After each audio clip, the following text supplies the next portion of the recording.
చిన్నప్పుడు ఎందుకు మన కనిపించే శాస్త్రవేత్తలు కనిపించే దేవతలను మా అమ్మ ఎందుకు చెప్పిందంటే, అంటే సగటు భారతదేశంలో ఉన్న తల్లి తండ్రి ఎలా ఉంటారని చెప్పడానికి మా అమ్మ చాలా సగటు నిదర్శనం. రోజు మా అమ్మ సాయంత్రం దీపం లైట్ వేసేటప్పుడు దండం పెట్టుకుంది. Every time she use to switch on the light around evening time. She used to do with folded hands and she used to do namaskars. So I used to ask her, I said, whom you're praying? She laughed and said, she didn't say anything one day. But I was questioning consistently. After 3-4 days she said, నేను ఏమనుకున్నాను, ఏ దేవుడికి పూజిస్తున్నావు అమ్మ? Which God you praying?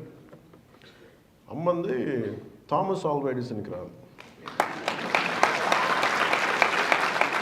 అది ఎంత తాక్కుపోయిందంటే, ఎంత హత్తుకుపోయిందంటే సమాధానం. So మా అమ్మంది, భగవంతుడు అంటే ఎలా ఉంటాడంటే, అతను భగవంతుడు అనండి కాదు, మన భగవంతుడు ఎప్పుడు కనిపించడు, భగవంతుడు దైవ మనుష్య రూపేణ అందమా. అంటే భగవంతుడు మనుష్య రూపంలోనే వస్తాడు. అలాగే మనకి శాస్త్రవేత్తలు మనుష్య రూపంలో ఉన్న దేవుడు.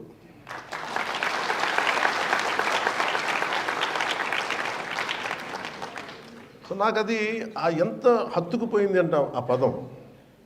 అందుకే నాకు శాస్త్రవేత్తల మీద నాకు చాలా చాలా అపారమైన గౌరవం. సైన్స్ అండ్ టెక్నాలజీలో బడ్జెట్ లేదు రాజరాజన్ గారు. You must be assuming that I have a great budget.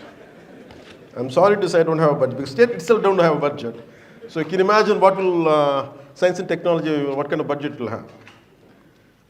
So but nevertheless we take inspiration from Shah.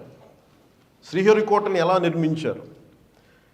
ఇప్పుడు ఈరోజు రాష్ట్రం అతలాకుతలంలో ఉంది, ఆర్థికంగా చిన్న భిన్నం అస్తవ్యస్తంగా ఉంటే స్ఫూర్తిని ఎక్కడి నుంచి తీసుకోవచ్చు అంటే శ్రీహరికోట నిర్మాణం నుంచి తీసుకోవచ్చు.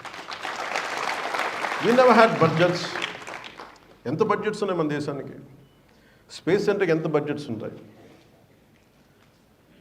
Father of space programme Vikram Sarabhai గారికి ఎవరో ఒకటి బలంగా అనుకున్నారు, ఈ దేశంలో మాట్లాడాలి, మనం చేయాలి, స్పేస్ ఎక్స్ప్లోరేషన్ జరగాలి. ఈ ఆర్యభట్ట లాంటి వాడు ఉన్నాడు మన దేశంలో. వేదాల్లో ఎక్కడ చూసినా మనకి 4 వేదాలు ఉపనిషత్తులు ఎక్కడో చోట కనిపిస్తూ ఉంటుంది. అబౌట్ మనకి రైట్ ఫ్రమ్ మాలిక్యూల్స్ దగ్గర నుంచి పంచభూతాల దగ్గర నుంచి రిఫరెన్స్ కనిపిస్తూనే ఉంటుంది. అలాంటి వాళ్ళు అనుకున్న ఆలోచన ఈ రోజున మనకి ఎట్లా అయిపోయిందంటే, నేను చిన్నప్పుడు ఇక్కడ ఉండేవాడిని నెల్లూరులోనే. ఎప్పుడు నేను వినేవాడిని, మాకు ఎప్పుడు వచ్చే అవకాశం లేదు. ఒక 40,000 ఎకరాల నేల ఇది. It's an island. నేను రాగానే అనిపించింది, నాకు ఏ విజువల్ అయితే ఉండిపోయిందో నాకు అదే విజువల్ నేను చూస్తున్నాను ఈ రోజున. హెలికాప్టర్ నేను దిగుతూ ఉంటే ఎంత అందంగా అనిపించిందంటే, నేను చిన్నప్పుడు ఊహించుకుని ఇదే కదా, ఇలా ఉంటుందని చూస్తూ ఉంటే ఈ ఐలాండ్లో దిగి నాకున్న ఒకటే ఏమనిపించిందంటే, ఇంత చక్కటి అడుగు ఉంది ఏంటి అనిపించింది. అసలు ఇక్కడ ఎక్కడ ర్యాకెట్లు ప్రయోగిస్తారు, మనకి భారతదేశానికి తలమానికంగా ఉండే ప్రయోగాలు జరుగుతాయి, అంతరిక్ష ప్రయోగాలు జరుగుతాయి, అట్లా అనిపించలేదంటే ఎక్కడ చాలా ఒక థిక్ జంగిల్లా ఉంది ఏంటి అనుకున్నాం. ఇందాక రాజరాజన్ గారు మాట్లాడుతూ ఉంటే ఆయన అడిగా, నేను ఎందుకు పిలిచాను ఇక్కడికి, నేను కోరుకున్నాను ఇక్కడికి రావాలని అంటే, 1 నువ్వు సైన్స్ అండ్ టెక్నాలజీ మినిస్టర్, 2 నువ్వు పర్యావరణాన్ని ప్రేమించేవాడు. మేము కూడా అంటే ఆ సందర్భంలో చెప్పారు, ఈ 40,000 ఎకరాలు ఉన్న ఈ ఐలాండ్లో దాదాపు 3 అంటే ఒక 300% అటవీ శాతాన్ని పెంచాను మేము. నాకు నిజంగా ఆనందం కలిగింది. లోపలికి ఎంటర్ అవుతుంటే కూడా నాకు అనిపించింది, ఇంత చిక్కగా ఉన్నాయండి చెట్లు, ఇన్ని రకాల చెట్లు. That biodiversity, we have to take a lot of lessons from Shah. We have to take a lot of lessons.